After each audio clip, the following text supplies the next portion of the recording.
राजधानी भोपाल में होने वाली ग्लोबल इन्वेस्टर्स समिट को लेकर कांग्रेस ने प्रदेश सरकार को घेरना शुरू कर दिया है। शुक्रवार को राजधानी भोपाल में प्रदेश कांग्रेस अध्यक्ष जीतू पटवारी ने प्रेस कॉन्फ्रेंस कर प्रदेश सरकार पर जमकर निशाना साधा। भोपाल में जीआईएस की तैयारियां जोरों शोरों से की जा रही है। पूरे भोपाल को दुल्हन की तरह सजाया जा रहा है। वहीं दूसरी ओर कांग्रेस ने ग्लोबल इन्वेस्टर्स समिट पर सवाल उठाना शुरू कर दिया है। पीसीसी चीफ जीतू पटवारी ने दावे और हकीकत पर बनी पुस्तक का विमोचन किया। वहीं प्रताड़ित निवेशकों के ऊपर बनाई गई डॉक्यूमेंट्री भी प्रदर्शित की गई। पीसीसी चीफ जीतू पटवारी ने सरकार पर आरोप लगाया है कि सरकार लगातार ग्लोबल इन्वेस्टर समिट तो करती है, लेकिन उसे किसी भी प्रकार का कोई निवेश प्रदेश कि वस्तु स्थिति क्या है। लगातार 20 साल से इन्वेस्ट के नाम पर जो भारतीय जनता पार्टी की सरकार मुख्यमंत्री इवेंट करते आ रहे हैं, उसकी अराजकता अद्भुत और अकल्पनीय है।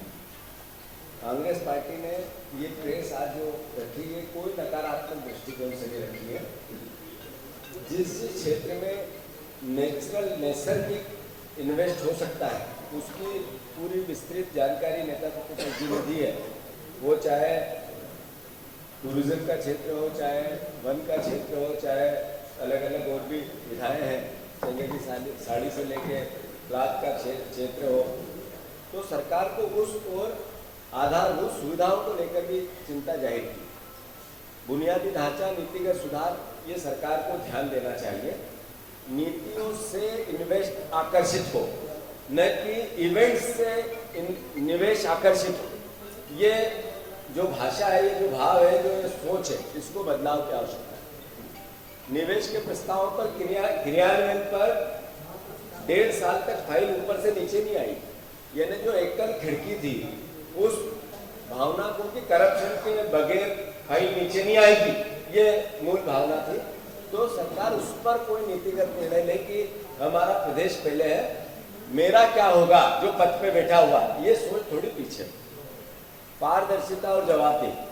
पारदर्शिता अगर आप किसी भी नीति में लाओगे और जवाबदेही किसी भी मंत्री से, मुख्यमंत्री से लेकर नीचे के कर्मचारी की नहीं बनाओगे, तो ये व्यवस्था बनी रहेगी। विदेशी निवेश आकर्षित करने के लिए जो प्रयास किए गए, वो टूरिज्म के थे, वो इवेंट के थे, वो खर्च के थे। मोहन यादव जी वहां गए तो वो बुलेट ट्रेन में बैठे और उसके किस्से सुनाने लगे, पर वो बुलेट ट्रेन यहाँ आएगी क्या, उसके लिए क्या आपने किसी से प्रयास किया था क्या? जीरो। फिर एक देश में गए तो कहा बैटरी की कार में घुमा, ऐसी चल रही थी हवा में, क्या होगा, कुछ हो जाएगा, इस तरह की बिना ड्राइवर की कार चल रही। ये मैसेज क्या था? उनको कार में घूमना था, पर वो कार मध्य प्रदेश में कैसे दौड़े, इस पे सोचना नहीं था। तो मैं समझता हूँ इस सोच को थोड़ा विस्तारवादी और थोड़ी आधुनिक करनी पड़ेगी, तब जाकर इन्वेस्ट यहाँ आकर्षित होगा। जैसा मैंने कहा, भ्रष्टाचार पे अंकुश नहीं लगेगा तो ये इवेंट भी जो हो रहा है, प्रधानमंत्री आ रहे हैं भोपाल, हाँ एक फायदा जरूर होता है, भोपाल सज जाता है। अच्छी बात है, इंदौर भी सजता था, तो ये एक फायदा जरूर होता है, पर वो भी कर्ज के पैसे से। तो कांग्रेस पार्टी आज ही मुख्यमंत्री को चिट्ठी लिख रही है, आज ही प्रधानमंत्री को चिट्ठी लिख रही है, और आज ही उन इन्वेस्टरों को भी चिट्ठी लिख रही है जिन्होंने पहले घोषणा की थी और अपनी घोषणाओं को मूर्त रूप नहीं दिया। तीनों को अलग अलग 3 चिट्ठियां जारी है कि जब प्रधानमंत्री आते हैं, भरोसा देश के प्रधानमंत्री, और प्रधानमंत्री आते हैं, उसका जो रिजल्ट 0 निकलता है, तो आम जन की भावनाओं के साथ आघात है।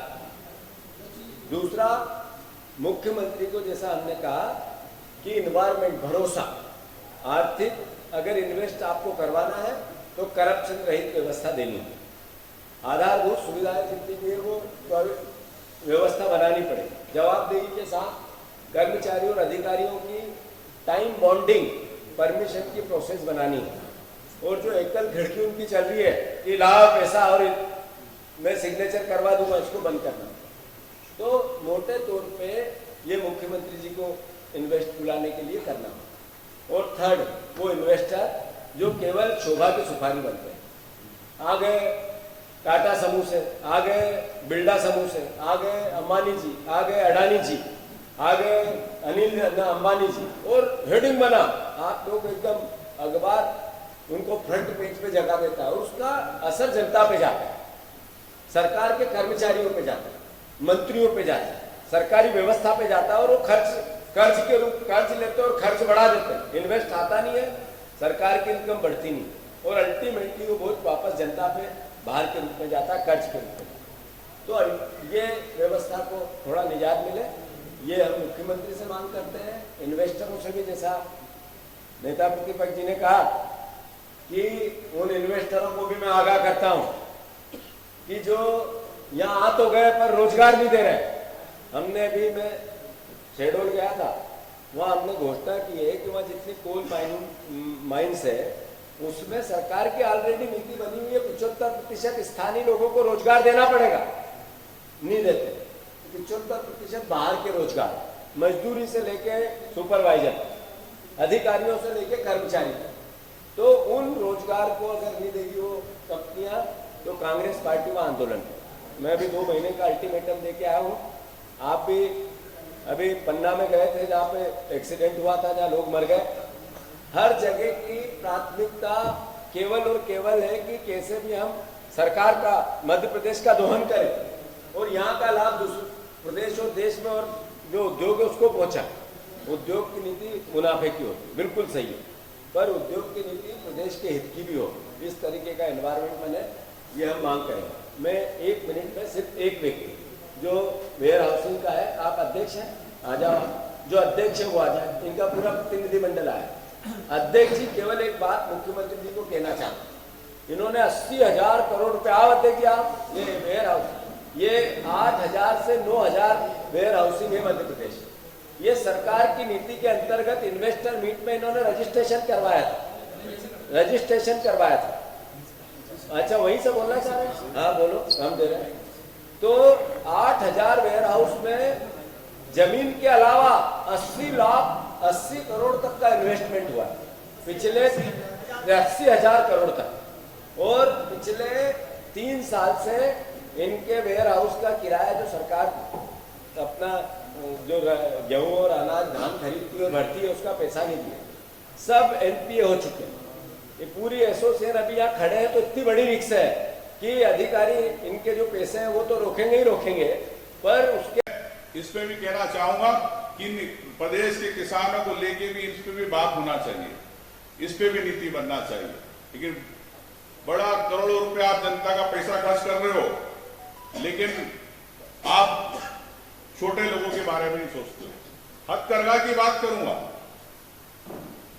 चंदेरी, महेश्वरी, बाग प्रिंट, ये छोटे छोटे गरीबों के घर चलते हैं। आप इसमें अनुदान देते हो नाम का, कौन सा क्लस्टर खोला बाग प्रिंट को लेके? बड़े बड़े उद्योगपति से लेकर एलिट क्लास के लोग हिंदुस्तान वर्ल्ड के अंदर बाग प्रिंट पहनते हैं आजकल। मेरी कॉन्स्टिट्यूंसी में आता है बाग, पूरा विश्व प्रसिद्ध है।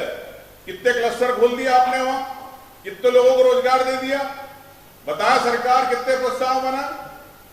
चंदेरी को लेके आपने क्या करा, महेश्वरी को लेके क्या किया आपने, महेश्वर को लेके आप सिर्फ टूरिस्ट को बुलाते हो, दिखाते हो कि हमारा हथकरघा यहाँ बन रहा है, चंदेरी भाई देखिए उस गरीब के घर में दिया कैसे चल रहा, वो चंदेरी वाला हाथ में हथकरघा कैसे छापे मार रहा, उसके दर्द की बात नहीं करती भारतीय जनता पार्टी। उस पर भी नीति स्पष्ट होना चाहिए।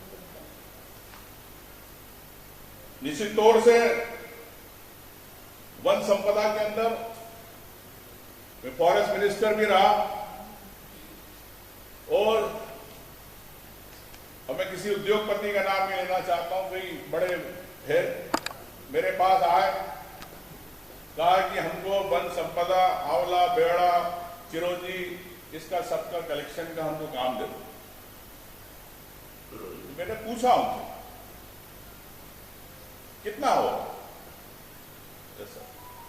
200 करोड़ 500 करोड़, मैंने तो सरकारी कर डाल दिया।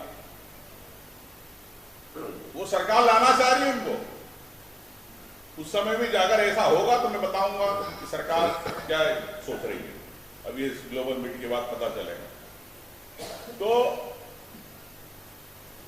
फिर आया कल वापिस महीने भर बाद, मैंने कहा नहीं यार, तुम ये बताओ कि इन गरीब जो किसान आदिवासी है, जो जंगलों में अन्य समाज के लोग हैं, जो अपना जीवन यापन करते हैं, महुआ बीनते, आंवला, लघु वनोपज जो भी चीजें हैं, उससे उनकी जीविका चलती है, उनको क्या फायदा होगा?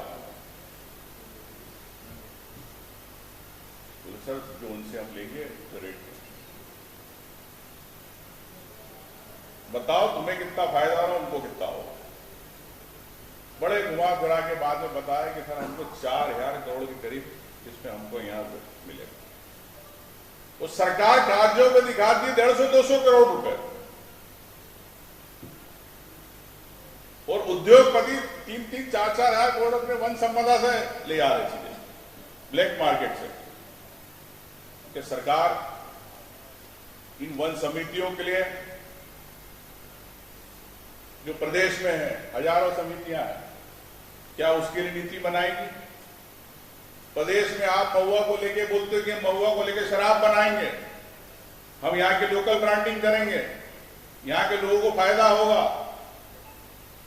शराब की आप डिस्टिलरियां खोलना चाहते हो, बड़े लोगों को फायदा, लेकिन उस गरीब आदिवासी किसान को लेके उस महुआ की आप शराब की पॉलिसी कागज पे बनाते हो, लेकिन उसके लिए आप नहीं उसको रोजगार देना चाहते। इस पे सरकार की स्पष्ट नीति होना चाहिए। निश्चित तौर से कई मामले हैं, लेकिन मैं ये भी कहना चाहता हूं कि इंदौर के पास नेशनल पार्क को लेकर जब ये डैम बन रहा था, उसको लेकर सुप्रीम कोर्ट में एनबीडीए ने हलफनामा दिया था कि जो जमीन जाएगी उसको लेके हम यहां पर नेशनल पार्क बनाए, रिजर्व फॉरेस्ट, वहां पे फेंसिंग करी हुई, कोई अतिक्रमण नहीं है, कोई कब्जा नहीं है, 650 किलोमीटर से ज्यादा एरिया ओंकारेश्वर के पास। आपने क्यों नहीं नेशनल पार्क बनाया? क्या आप उद्योग की बात करते हो? जब वहां ताज आ सकता, ओबराय आ सकता, कई होटल्स आ सकते, तो क्यों नहीं आपने नेशनल पार्क बनाया? वन प्राणी शहरों में आ रहे, वन प्राणी रोडों पे आ रहे, उनके लिए आपने नेशनल पार्क क्यों नहीं बनाया? अगर नेशनल पार्क बनता तो आज पर्यटन बढ़ता। आज इंदौर एक फाइनेंशियल कैपिटल माना जाता है मध्य प्रदेश की, क्यों नहीं? ये उद्योग से जुड़ा, उद्योगपति को एनवायरमेंट मिलता अपने परिवार के लिए, पर्यटन के लिए, सब चीजें। तो मैं ये कहना चाहता हूं, ऐसे कई मुद्दे हैं, लिस्ट लंबी है, लेकिन मैं संक्षिप्त में चाहूंगा, अंतिम में यही कहूंगा कि ऐसे कई मामले उदाहरण देना चाहूंगा कि लघु उद्योग के लिए जब कोई उद्योग लगाता है, नए उद्योग, उसको 33 केवीए का कनेक्शन लेना पड़ता है, और उसके लिए सरकार 18 लाख रुपए जमा कराती है। जब तक उसका उद्योग चलता है, जब तक उसके 18 लाख रुपए के हिसाब से भरता रहता है, छोटा आदमी 1-1.5 करोड़ रुपए भर देता है। उद्योग 1 साल बाद चालू था, 1 दिन में तो चालू नहीं हो जाता, आप भी जानते। तो छोटा उद्योगी का क्या, आपको जितनी बिजली ले रहा है उतने पैसे लो, लेकिन आप सिर्फ 1.5 करोड़ रुपए अगर 5 करोड़ का उद्योग डाल रहा है, 6 करोड़ का, 3 करोड़ का, आप उससे 18 लाख रुपए ले लो। ये कैसी नीति? ये कैसा आप उद्योग के लिए आप एनवायरमेंट तय करेंगे? तो मैं यही कहना चाहता हूं साथियों कि इन्वेस्टर मीटें तो कहीं होती रहती है, अच्छी बात है, हम स्वागत करते हैं सब बातों का, लेकिन मैं अंत में यही कहूंगा कि उद्योग आए, हम स्वागत करते हैं, लेकिन सरकार, भारतीय जनता पार्टी की सरकार की नीयत साफ होना चाहिए और एक एनवायरमेंट बने उद्योग के लिए, उद्योगपतियों के लिए, उनके परिवार के लिए, सबके लिए। तो हमारे यहाँ पे युवाओं को भी नौकरी मिलेगी और निश्चित तौर से मध्य प्रदेश आत्मनिर्भर होगा, लेकिन इस पर चिंतन करना हम सबको मिलकर करना पड़ेगा। धन्यवाद।